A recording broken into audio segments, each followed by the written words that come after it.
Boa tarde, belas e belos. O nosso repercussão de hoje é sobre trânsito. Estamos recebendo hoje um convidado muito especial, Dr. Serleise Araújo, que foi diretor de fiscalização de trânsito e chefe de gabinete do CMTT por 4 anos. Atualmente, atua na Jari.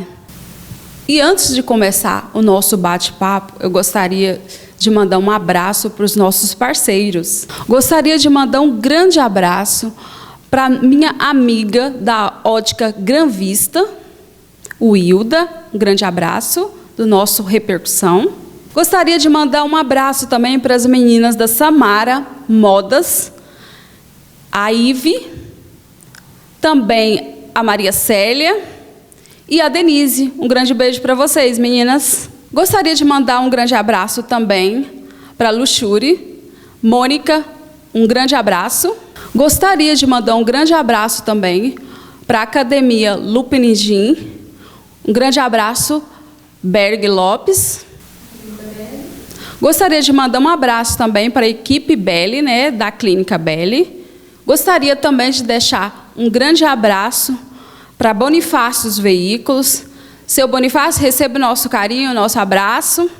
Gostaria de mandar também um grande abraço para Andréia Modas, para você, Andréia, e também para Isabela. Receba o nosso carinho, o nosso abraço. Muito obrigada.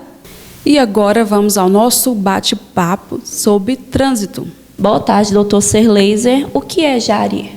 Boa tarde, Ivne. Para mim é um prazer muito grande estar aqui. Bom, hoje Jari é a Junta Administrativa de Recursos de Infrações.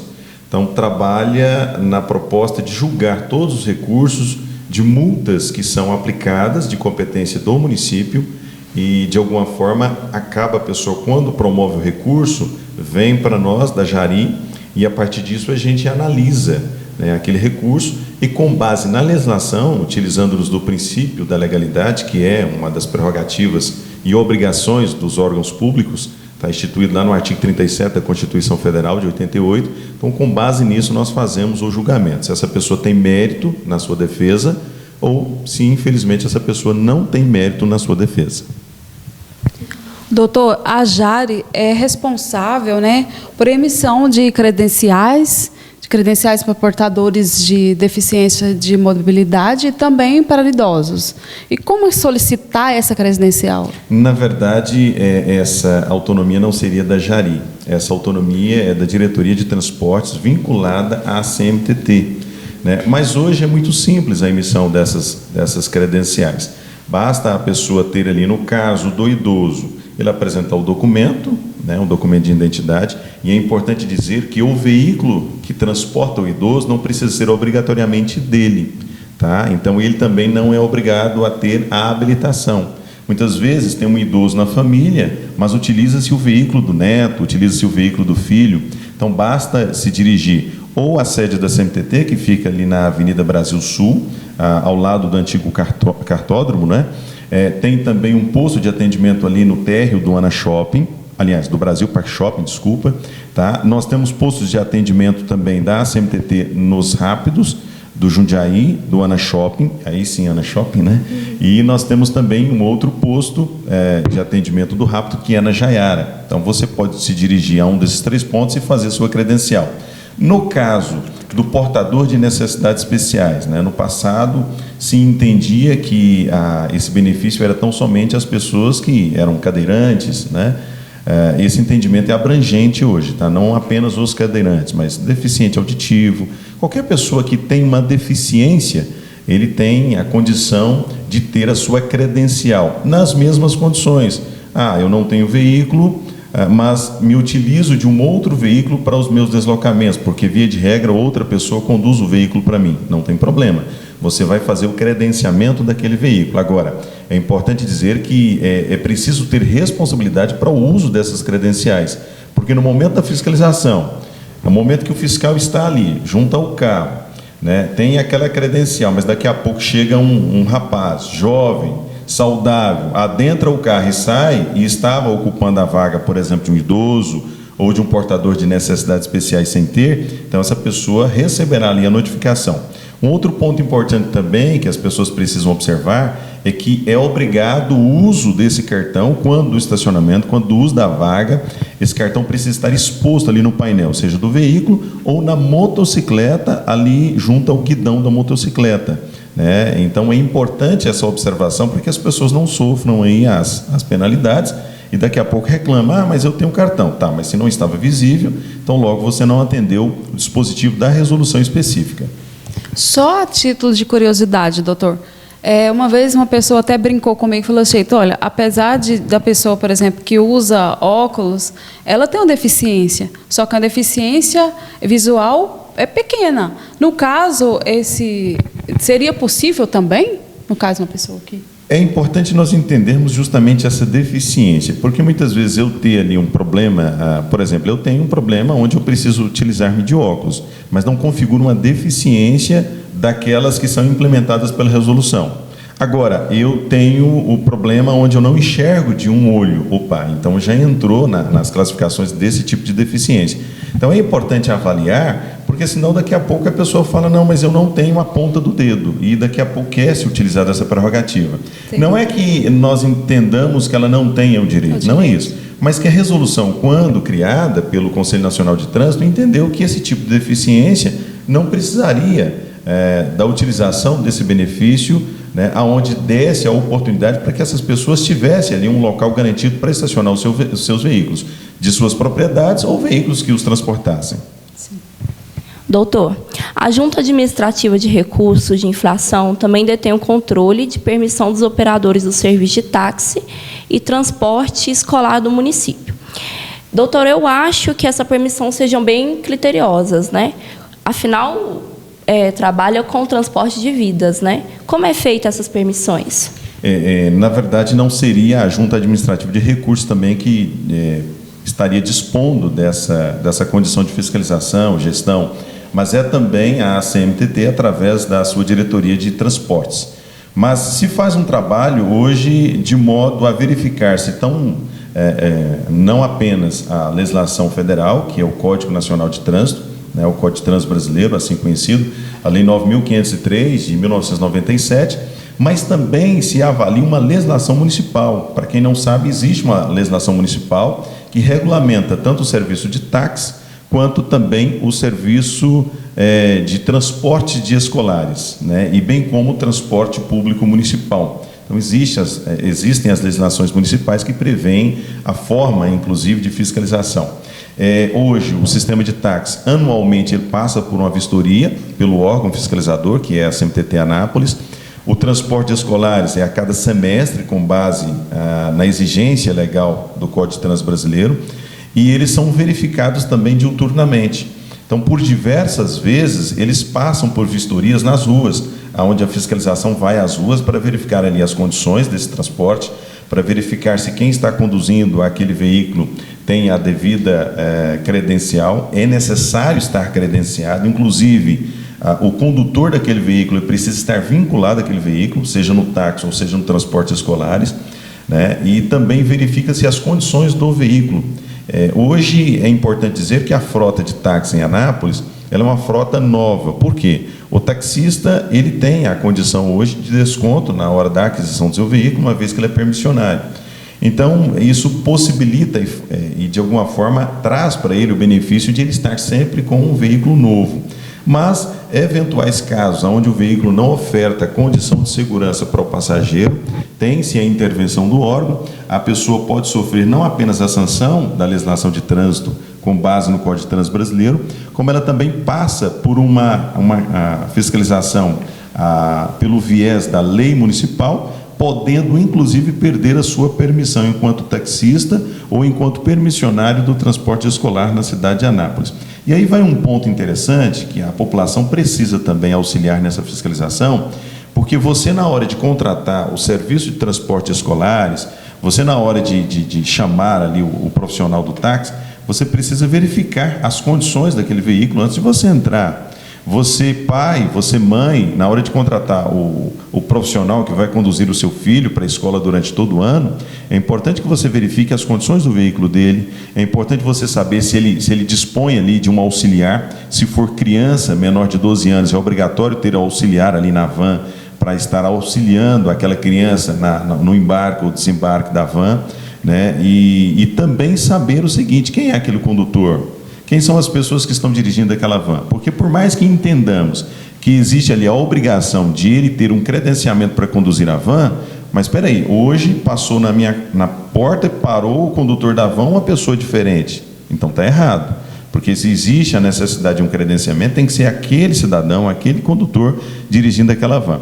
Então eu chamo a responsabilidade dos pais também para esse acompanhamento de perto. Afinal de contas, ele está colocando à disposição de uma outra pessoa o seu maior patrimônio, que é o seu filho. Doutor, hoje em dia, a polícia ela não vai mais no local onde há um acidente. E como proceder? É importante a sua pergunta, porque muitas pessoas ainda se perdem diante dessa circunstância. Hoje existe uma situação onde, quando a vítima, a Polícia Militar é que faz o atendimento e faz ali o registro de atendimento integrado, que é o RAI. Mas quando não há vítima, apenas danos materiais, a pessoa deve fazer ali o registro de forma online. Então você vai adentrar o portal da Prefeitura de Anápolis, né? Então, se você tiver dúvidas, você pode buscar no Google e aí você tem acesso a esse portal. Ali no campo CMTT, que é uma das secretarias da Prefeitura, então você ali dentro tem lá boletim de ocorrência. Você clica naquele ícone, te conduz então ao preenchimento do formulário. Você precisa ter as informações básicas. Você pode, inclusive, juntar as fotos do acidente e eu, enquanto advogado, oriento as pessoas a produzirem fotos do acidente, não apenas de forma localizada, mas de uma forma ampla, onde se consiga verificar como se deu aquele acidente, quais as posições dos veículos após o acidente. Isso tudo servirá como comprovação numa eventual necessidade de uma ação judicial. Então, dentro disso, você pode fazer. É importante dizer que qualquer uma das partes, seja a parte autora do acidente, como também a parte responsável ali, ou vítima desse acidente, tanto uma quanto a outra pode efetivar esse procedimento. Não precisa ser somente quem causou o acidente ou somente a vítima que pode produzir isso. Agora, é importante as pessoas entenderem que ela terá que contar a verdade ali, sob pena de ser responsabilizada por eventual mentira que ela colocar ali. Aquela história de que, não, quem colocar a história primeiro e do modo que colocar vai prevalecer. Mentira. Tanto é que existe hoje uma situação onde, se você mentir naquele documento, você também responderá criminalmente por falsificação de documento público. É importante dizer isso, por falsidade ideológica, tá? Não falsificação de documento público, mas falsidade ideológica. É importante dizer isso porque muitas pessoas querem se utilizar daquele sentimento ou pensamento de que, não, peraí, do jeito que eu colocar, eu vou conseguir amanhã, num processo judicial, inverter o que de fato aconteceu e logo teria um êxito diferente. Não faça isso. A orientação que eu digo enquanto advogado, não faça isso, porque você passará de um problema civil, indenizatório, para um problema criminal também. O senhor acha que melhorou, teve algum benefício? Olha, é importante dizer, e aí eu falo com a condição de ter sido já policial militar atuando aqui em Anápolis, eu digo que a Polícia Militar ela precisa estar atuando na atividade fim dela, e a atividade fim da Polícia Militar hoje é justamente segurança pública. Nós precisamos de ter policiamento nos garantindo a segurança pública. Então, quando você tem ali uma viatura composta por 2 policiais, via de regra, disponibilizada para um acidente sem vítima, eu entendo que é um desperdício do serviço público, né, do ponto de vista da atividade pela qual eu entendo que o policial deve ser, de fato, empregado. Agora, é claro que isso trouxe um problema para a sociedade, porque requer do cidadão agora uma condição mínima de compreensão para que ele possa gerir essa situação de uma forma sem o acompanhamento do policial. Por isso a gente chama a atenção para que a sociedade possa se inteirar desse assunto. ela possa buscar mais conhecimento. Por exemplo, me envolvi num acidente, não tinha vítima, a Polícia Militar não foi. Então eu preciso buscar de alguém que possa me orientar para que a partir dali eu proceda. Do ponto de vista da segurança pública, nós ganhamos. Do ponto de vista de auxílio ao cidadão, nós perdemos. Porém, eu entendo também que talvez a implementação de uma proposta, de uma melhor compreensão do cidadão, ou seja, você ter ali um atendimento, um 0800, talvez fosse uma proposta interessante por parte do município, onde ele desse a condição de auxílio ao cidadão, para que ele, numa eventual situação dessa, ainda no acidente, ele pudesse receber ali a orientação necessária e ele não ficasse perdido, como muitos, numa ocasião dessa, acaba ficando. O senhor acredita que a Polícia de Trânsito deveria ser 24 horas por dia, 7 dias por semana? Eu sempre defendi isso. Inclusive, quando fui chefe de gabinete da Companhia Municipal de Trânsito e Transportes, naquela ocasião, nós defendíamos justamente essa situação. Só que nós temos hoje um fato que acontece na cidade de Anápolis que sempre me chamou a atenção e chama até hoje, né? Existe parcela da sociedade que te cobra uma fiscalização mais abrangente. Porém, quando essa fiscalização acontece, essa mesma parcela da sociedade, ela reage de forma negativa, dizendo que existe agora uma indústria da multa, né? Porque as pessoas muitas vezes não compreendem aquilo que é previsto no Código de Trânsito Brasileiro, especificamente no artigo 280. Lá diz que quando da infração de trânsito, o fiscal de trânsito tem a obrigação, e aí não é uma questão onde ele poderá deliberar ali, não. Ele é obrigado a proceder com a implementação da notificação, que é a multa. E isso aumenta, a partir do momento que aumenta, que abrange a fiscalização, aumenta-se também as notificações, ou seja, as multas. E aí a sociedade ela reage, porque ela não aceita ser advertida quando está errada, porque ela não aceita ser multada quando comete a infração. E ela fala da indústria da multa. Um exemplo é justamente os equipamentos fiscalizadores de trânsito, que são as famosas lombadas eletrônicas, também os famosos furões assim entendidos, que são os equipamentos que são colocados em pontos estratégicos para a fiscalização do trânsito. Existe hoje um dos graves problemas da sociedade que já matou milhares de pessoas no Brasil, que é o avanço de sinal vermelho. E existe o equipamento que é instalado ali, que está sendo inclusive instalado agora na cidade de Anápolis, aonde fiscaliza justamente essa infração de trânsito que é gravíssima no Código de Trânsito Brasileiro. Só que o cidadão, quando ele recebe a multa em casa por um ato que cometeu, ele não fica satisfeito, ele fica revoltado, ele começa agora a dizer que o órgão de trânsito só está aí para multar. Mas espera aí, se ele foi multado é porque ele cometeu uma infração.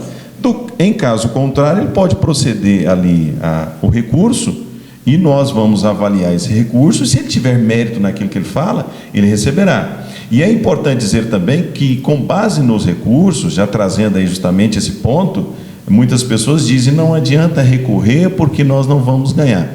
Engana-se quem pensa assim. Quem tem mérito recebe. Eu, por diversas vezes, todas as semanas, inclusive, nós fazemos os julgamentos e são várias pessoas que recebem ali o benefício da anulação daquele auto por uma falha. Seja falha da notificação, porque não existiu, seja falha porque de verdade aquilo que foi colocado pelo cidadão, aquilo que foi argumentado por ele tinha mérito, e logo nós concedemos a ele o benefício da lei, não é porque somos bonzinhos, mas é porque cumprimos a lei ao fazer o julgamento. E as pessoas então têm essa questão. Então, quando você coloca justamente essa situação, nós precisamos entender isso, entender que a sociedade precisa errar menos, porém, quando errar, aceitar a advertência. Eu trago aqui um exemplo. No ano de 2016, eu, indo a Goiânia por algumas ocasiões, em trabalho, eu tive alguns dissabores de receber notificações. A culpa foi de quem? A culpa foi minha, né? A culpa foi minha, por ter excedido a velocidade em alguns pontos de Goiânia. Detalhe, eu não procedi nenhum recurso. Eu aceitei aquilo como a punição que eu deveria receber, que eu merecia, e paguei todas essas multas. É claro que foi uma concepção minha, foi uma compreensão minha. Eu respeito quem pensa diferente, mas nesse momento foi a minha compreensão.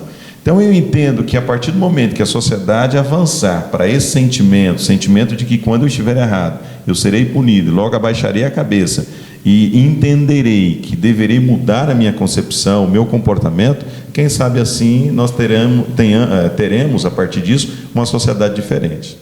Doutor, falando ainda sobre essa indústria de multas, né, que as pessoas acreditam ser, o senhor acredita que as leis, na verdade, elas deveriam serem mais severas, porque por causa desse recurso, às vezes a pessoa não tem muito essa consciência, né? É igual o senhor estava falando, que mesmo assim a pessoa não quer aceitar. Mas isso é devido às leis não serem tão severas? Não, na verdade, isso é devido a um fator cultural do Brasil. O Brasil, desde a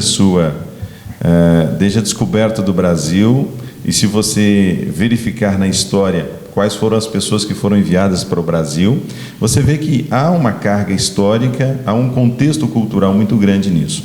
É claro que eu não estou dizendo que o Brasil está perdido ou algo do gênero, não é isso, pelo contrário. Nós temos hoje pessoas extremamente honestas, pessoas sensatas, pessoas instruídas.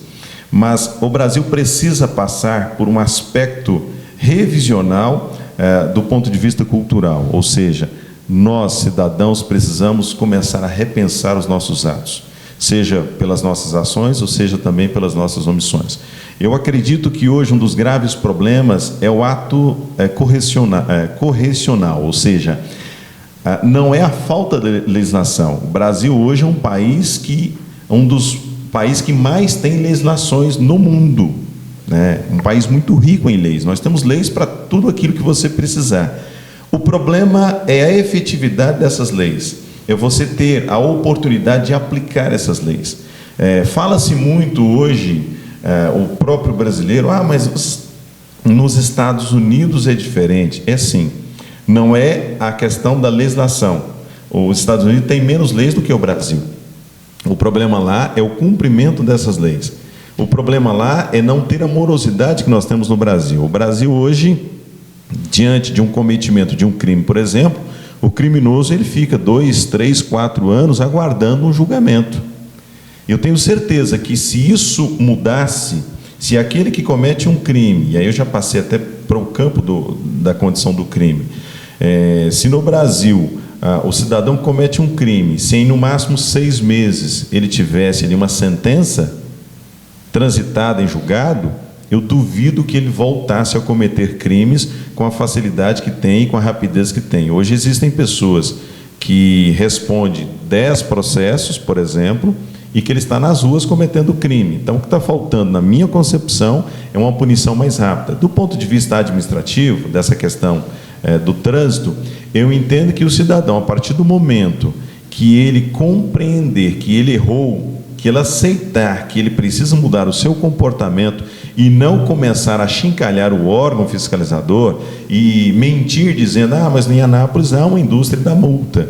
Existem falhas, existem erros, principalmente quando é ali o fiscal que está fazendo, ele pode errar. O equipamento também pode errar, pode ter falhas. O órgão pode falhar na hora de punir aquela pessoa, sim. E nesses casos pontuais, a pessoa tem o direito de fazer o recurso e a pessoa terá o direito de ter a anulação daquela infração, daquela multa. Caso contrário, eu convido a todos nós para que possamos reconhecer os nossos erros e mudar os nossos comportamentos. Então, como o senhor mesmo falou, a falta, então, de consciência, né? Por exemplo, a gente nota que o trânsito está cada dia mais violento. O senhor atribui isso a essa falta de conscientização do ser humano. E eu gostaria de saber também, assim, o que o CMTT está fazendo para a educação também do cidadão, né, que vai estar ali conduzindo o seu veículo. O que o CMTT também tem feito para isso? É interessante esse ponto que você coloca, porque eu sempre discuti isso, né, vinculado à CMTT. Porque quando você fala da educação para o adulto, você fala de levar a educação para aquele que, em tese, já a tem. Porque quando o cidadão ele avança ali o sinal vermelho, e ele é condutor de um veículo, ele sabe muito bem o que ele está fazendo. Então, não precisa da educação do ponto de vista do conhecimento de que aquilo é errado. Quando você tem o cidadão ali reduzindo a velocidade para passar no equipamento fiscalizador de velocidade, que é a famosa lombada eletrônica, e logo depois acelerando para ganhar tempo, nós não podemos falar em educação para um cidadão desse, porque ele sabe muito bem o que ele está fazendo. Senão, ele não teria reduzido a velocidade para passar naquele equipamento, porque ele sabia que naquele ponto ele poderia ser multado, mais adiante não. Então, eu entendo que o que falta não é essa educação de trânsito. Eu entendo que está faltando para ele, foi lá atrás a educação de berço. Porque um dos maiores problemas nossos hoje é justamente essa educação de berço. São pais que precisam criar os seus filhos, educar os seus filhos, e aí eu não estou trazendo a culpa para os pais, mas estou dizendo que os pais têm contribuição nisso, né? É onde ele possa limitar os seus filhos, aonde ele possa mostrar para o seu filho que ele tem limite e que na vida tem regras, seja dentro ou fora de casa, né? E hoje você vê, infelizmente, uma sociedade que muitas vezes, quando criados os filhos pelos pais, são, em alguns casos, criados sem limite algum, né? Outros casos da nossa sociedade brasileira, filhos que são criados sem pais, filhos que são criados sem regras e que geram um adulto com problemas, um adulto que não consegue entender o seu limite. E um adulto que consegue transferir sua responsabilidade para todos, menos aceitar que a responsabilidade é dele. Porque entendo eu que nós somos os responsáveis por tudo que acontece na nossa vida. Sejam as coisas boas, sejam as coisas ruins. Tá, se eu matei alguém, peraí, eu sabia antes de matar alguém que matar alguém era crime. Logo, eu optei por matar. Se eu matei alguém, então eu preciso responder por aquele crime que eu cometi. Eu estou aqui trazendo os extremos, né, que é a morte. Para mim, o crime mais grave que existe no mundo, mas eu trago também a infração administrativa, que é a multa de trânsito. Se eu avancei o sinal e fui multado, eu não tenho que reclamar. Eu tenho que entender que eu preciso mudar o meu comportamento. Então, eu trago restrições em relação a, talvez, a sociedade tentar transferir essa responsabilidade da educação para o órgão, e uma educação que entendo que deveria ser implementada e deve ser implementada para crianças. Porque o adulto, eu não acredito que ele precisa ser educado, eu acredito que ele precisa ser punido, porque ele sabe muito bem o que ele está fazendo. Logo, compreendendo que aquele que faz aquilo que sabia que não deveria ser feito, precisa ser punido, não educado. Essa criança, por exemplo, igual o senhor colocou aí, então, na verdade, seria interessante implantar, né, na educação infantil. Eu sempre defendi isso. Eu acho que a presença da legislação de trânsito, ela precisa estar dentro das escolas como matéria disciplinar. Eu entendo que no ensino fundamental, que hoje é de competência dos municípios, deveria ser implementada uma disciplina onde a criança comece a compreender tanto a legislação de trânsito, e aí de uma forma, é claro, não tão intensa, não tão aprofundada, mas de uma forma superficial, num primeiro momento, mas que ele entenda os princípios básicos, né? Porque trânsito, ele bem gerido, ele preserva a vida. Trânsito mal gerido, ele destrói vidas.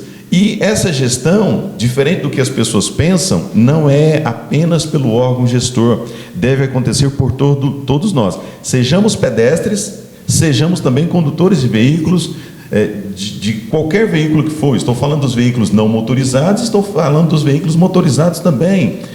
O que nós precisamos compreender nesse momento é o grau de importância que nós, cidadãos inseridos no trânsito, precisamos exercer dentro da sociedade.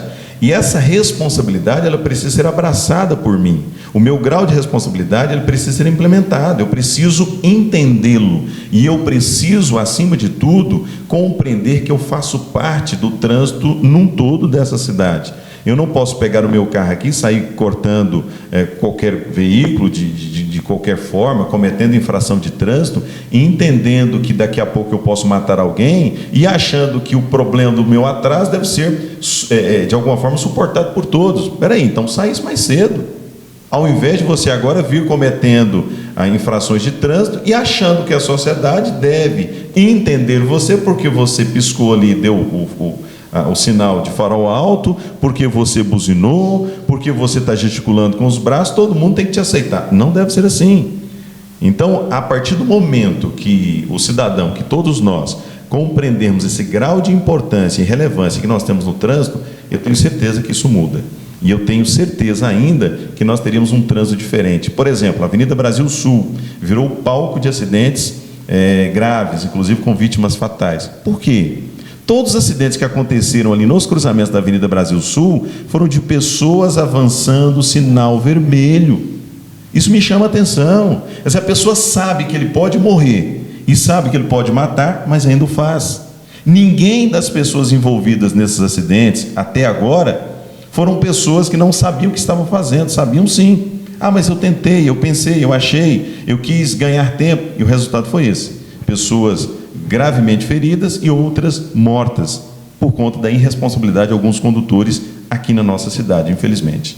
Doutor, mudando um pouco agora de assunto, eu gostaria de saber se o senhor tem pretensão política. Fala um pouquinho. Essa pergunta é interessante, né? Essa pergunta é interessante. Dizer que eu não tenho, eu estaria mentindo. Eu sempre tive pretensões políticas. Em 2016, eu recuei da decisão de ser candidato a vereador. Em 2018, ano passado, eu também recuei da intenção de ser deputado estadual, ser candidato. E, mais uma vez, volta-se a especulação, volta-se essa proposta para que eu pudesse implementar uma corrida, uma das cadeiras, uma das 23 cadeiras da Câmara Municipal de Anápolis. Tenho uma intenção, sim. Não digo que está acertada essa proposta, mas hoje eu tenho trabalhado nesse sentido. E uma das questões que eu sempre coloco é que eu vejo hoje uma necessidade muito grande do profissional vereador, esse político tão importante para a sociedade, que ele pudesse ser mais útil para a sociedade. Eu defendo a ideia de que o vereador ele precisa implementar ações no sentido de trazer melhor qualidade de vida para o cidadão. Eu preciso entender que o vereador ele precisa ser a voz e dar a vez àqueles que não têm voz e àqueles que não têm vez dentro de um sistema capitalista que nós vivemos nesse país. Eu preciso entender que ele tem que apresentar projetos importantes, não projetos onde você tenta tirar a ponta do espeto do churrasquinho, não projetos onde você proíba a pessoa de transportar a bebida alcoólica dentro do seu veículo. Eu não estou falando de propostas esdrúxulas como essa, que eu repudio veementemente, mas eu estou falando de propostas onde você possa beneficiar, por exemplo, o diabético, e aí nós já temos, inclusive, propostas implementadas por vereadores de outras legislaturas, e que os atuais têm tido, talvez, não todos, mas grande parte dos atuais, têm tido uma má compreensão e não ter trazido projetos tão grandiosos, tão valorosos, tão importantes como esses. Projetos onde você possa beneficiar uma grande parcela da sociedade, se não toda a sociedade anapolina, e deixar dessa proposta de você ficar utilizando do parlamento tão somente para você ficar ali agraciando esse ou aquele, não que eles mereçam, mas de títulos de cidadão, de honrarias, de notas de agradecimento. Eu acho que a sociedade precisa mais. Você deve elogiar alguém, você deve promover alguém, sim, é claro. Você deve dar a honraria a quem tem direito a essa honra, você deve dar o título a quem tem direito a esse título, mas eu penso que precisam avançar, precisam sair de pautas tão minúsculas como essa e trazer pautas grandiosas, trazer discussões a contento de uma sociedade, e entender que Anápolis é uma cidade que precisa se desenvolver, é uma cidade que ao longo dos anos ela precisa crescer mais do que outras cidades por conta de sua característica. Anápolis é uma cidade que todos nós sabemos, ela está entre duas capitais importantes, a do Estado e a capital federal. Ela tem hoje uma plataforma multimodal que, se tivesse em pleno vapor, nós estaríamos em número dobrado, tanto de arrecadação para o município, quanto de desenvolvimento para Anápolis. Nós precisamos entender que nós temos um aeroporto de cargas que é um dos melhores da América Latina e que até hoje não está em operação. Nós temos um centro de convenções que, quando for operado, ele hoje tem uma estrutura que é invejada em todo o país. Nós temos um DAIA, onde hoje é a segunda maior potência em produção de medicamentos do Brasil. Nós estamos falando de um comércio, de uma indústria que promove, inclusive, o intercâmbio entre o Brasil e várias partes do mundo. E que isso muitas vezes não é visto pelo vereador, que está lá preocupado em ficar fazendo ali, às vezes, de correria. O que é o correria? Esse é um termo bastante vulgar, e aqui me utilizo desse termo vulgar para dizer a pequenez que muitas vezes o vereador está se colocando. Volto a insistir, não todos, eu respeito muitos que estão fazendo um excepcional trabalho na Câmara Municipal de Anápolis, mas tem alguns que ele entende que ele deve ser aquele cidadão que ele pega ali uma necessidade de um agendamento de consulta, vai lá e agenda, pronto, está resolvido.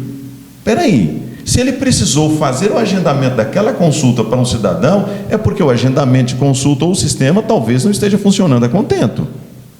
Então é necessário que ele implemente uma proposta no sentido de se resolver essa questão. E como se faz isso? Projetos de leis.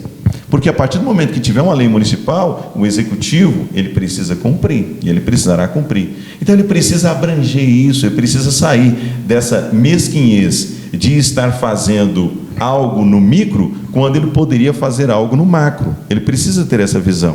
Por isso, a proposta que me convence de entender que há uma necessidade de você ter pessoas ali dentro da Câmara Municipal com um pensamento mais abrangente, com uma visão mais ampla. E não estou dizendo que, nesse instante, eu seria a última Coca-Cola do deserto, a pessoa que fosse resolver o parlamento. Não, pelo contrário. Mas tenho uma certeza, se eventualmente eu vier a ser candidato e se a sociedade confiar em mim e votar, eu digo a vocês que mudanças acontecerão, pelo menos pela minha participação. Pelo menos pela minha participação. Não digo que mudarei uma Câmara Municipal de Anápolis. Quem sou eu para, de forma arrogante, dizer isso? Mas que a sociedade verá um sentimento e um pensamento e ações diferentes, pelo menos da minha parte. Essa é uma proposta que eu implementei ao longo de um tempo, trabalhando na comunicação em Anápolis, trabalhando no rádio em Anápolis. Eu tive a oportunidade de trazer um pensamento, um sentimento e propostas diferenciadas. Propostas que, na ocasião, durante 6 anos, nós demos voz ao cidadão. Pessoas que estavam no anonimato e que agora poderia, tão somente por um aplicativo de WhatsApp, colocar a sua voz, colocar o seu repúdio, colocar o seu elogio, o seu agradecimento no emissor ouvida à época por 85 municípios do estado de Goiás em programas ao vivo, tanto pelo período da manhã quanto pelo período da tarde. E assim como implementamos aquela ocasião, a condição de dar vez e voz a essas pessoas, na Câmara Municipal não seria diferente se eventualmente fôssemos candidatos e se eventualmente, numa situação extremamente positiva, viéssemos a conseguir sair exitoso dessa proposta. Sim, o nosso programa, tá um tempinho, e já está bem. Doutor Serlez Araújo, a gente agradece a sua participação no programa Repercussão e fica o convite para vir outras vezes. Eu que agradeço, eu fico lisonjeado e fiquei desde o princípio com o convite que recebi. Para mim é um prazer muito grande, inclusive dessa situação de sair da condição de entrevistador para entrevistado, é um desafio até, mas eu fico muito feliz e agradeço e espero ter contribuído, naquilo que me foi colocado, e fico feliz por essa extensão desse convite para outras oportunidades. Estou sempre à disposição de vocês, e fiquem à vontade para me chamarem quando assim quiserem. E espero ter agradado também, Sim, Obrigado. Com certeza. Obrigada e até o próximo Repercussão.